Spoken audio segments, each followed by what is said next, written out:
asking all these questions over No, now? I changed a little bit only. Oh, It you depends on changed. the person and yeah, you know. Yes, Oh, okay. Professor Amrani. Okay. Could you tell us about yourself and your occupation? Sure. My name's Elizabeth Bolton, and I'm a graduate student at Oklahoma University, or University of Oklahoma, and I'm studying library and information science, but I'm really interested in world religion studies and comparative religion studies, and I took some classes at UCO in Edmond for my undergraduate, and I got really interested in this. So I'm hoping someday to, if I study really hard, to be a professor of the humanities and world religions. So right now I'm a student. That's what I do. Okay. And what was Turkey before you met IID volunteers? Oh, well, wow, that's... Do you have any prejudice? Any prejudice? I didn't really know much about. I didn't know, previous to my experience with IID, I didn't know any Turkish people. Okay. And so I didn't really have, I wouldn't say I had prejudice because I had learned before that about Islam, and maybe I would say before I started learning about Islam from my professors, I probably would have had the perspective of what you see on TV, because we don't have exposure. So by the time I met Turkish people, I had learned a lot, but it took being exposed to people who were different. So. And what are the differences that you see, like if you did not have exposure to Turkish people, what would you, I mean, how would your thoughts change in terms of like what you see in media and what you have after being exposed to Turkish people? So, to make sure I'm understanding you, you're saying like if I still had the same prejudices, and how would Turkish people have changed that? Yes. Okay. Well, and I think one thing that really struck me when I first was spending first days in Turkey was that everybody, they were so devout on one side, but on the other side also they seemed really open to people who were different and talking with us, and they didn't seem like threatened. And sometimes people who are really religious or devout sometimes feel uncomfortable talking if someone's from a different religion, or they feel uncomfortable with that. But I always felt like people didn't mind, if I was Christian, they just want to talk to me, they just see me as like, and some people would call me sister, so that challenged me, to say, and I have some friends who are more religious, and I respect that, but it challenged me to say, you can just love these people and see them as brother or sister, because I think just focusing on the things that are the same and seeing these people as brothers and sisters and believers together, I think that really impacted me. And it's a good example that you don't have to be, excluding other people in order to be devout. You can be, devout and also be including other people with your family of faith. What was your reaction when a Muslim person called you as a sister? How was your reaction? What did you feel about it? Well, it made me feel really nice. It made me feel like special, like I belong, like a friend. I mean, because when you travel to a different country, you feel different. I mean, my clothes are different and I look different, so sometimes people look at you when you walk by just because we're different. So they want to see, well, who are these people? So it just made me feel more at ease, like, because sometimes we would walk through a restaurant, and I know we're kind of a spectacle, this group of Americans with backpacks and everybody's talking loud. So I just felt like at ease and like I was welcome there. And I think that was something that struck me all the time, is I always felt welcome.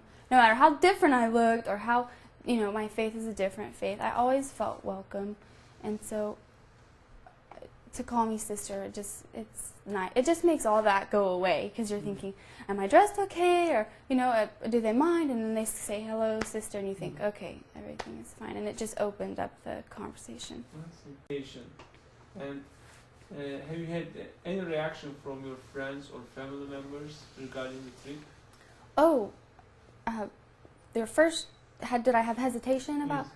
Not at all. I might have, if before, my professor had been before to Turkey, Dr. Schlubach, and so she had told me about it. She had been, and I had just seen some of her pictures, and so she emailed me and said, I have an offer I think you can't refuse. And I was thinking, well, what is this?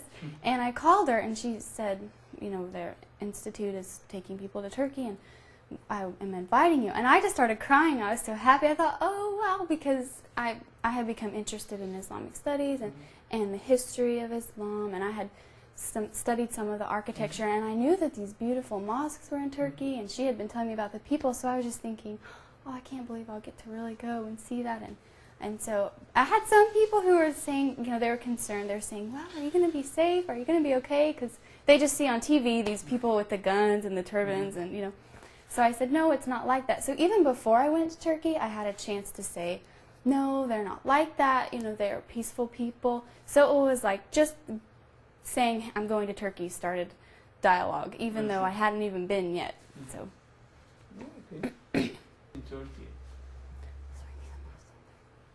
what did you like the most in Turkey? What are things that you have good memories on you? Well, I think I was thinking about this last night because I thought you might ask me that, and the generosity I think is something that was really an example to me, because kind of an American mentality maybe is like it's a one for one kind of thing. Like if somebody's doing something, you expect like there's a catch, like you have to sign up for this or you have to give that, you know, or something. So I guess when I first got there and we were first experiencing people just taking care of us, you know, our bus driver and the food, and they paid for our trip, I just kept thinking, okay, they're expecting something from me. Like what do I have to do? Yes. What do I have to give you back? And nobody ever expected anything. They were just so, I just finally stopped thinking, what do they expect me to give back? And just realized that these people were just giving. And think that still, I don't even know what to do with that still. It was just so incredible. And it changes you for people to just give to you and give to you and give to you. And they don't, you know, they're not saying like, here is dinner and now everybody do this or now everybody sign up to do that. They just wanted to show us their commitment to tolerance and peace. And I think that changed me and made me realize what a difference it makes just to do a small thing for someone. Because before I left for Turkey, I was interested in interfaith dialogue and I thought it was important, but I was feeling kind of discouraged, like nobody else around here is interested in that, and I don't see anybody at school who, you know, you say something about Turkey and people might say like, oh, you're not scared of those Muslims, you know, so I just felt like, never mind, nobody cares. And so after going there, I saw the difference that these small things make. Just serving us tea and talking to us made us feel so good. So I feel like even if I can do something small, it's going to make a difference. And that's a big thing, because if I spend my life doing lots of small things, then it's going to really maybe change something. So. That's nice. So in a better way? I think so.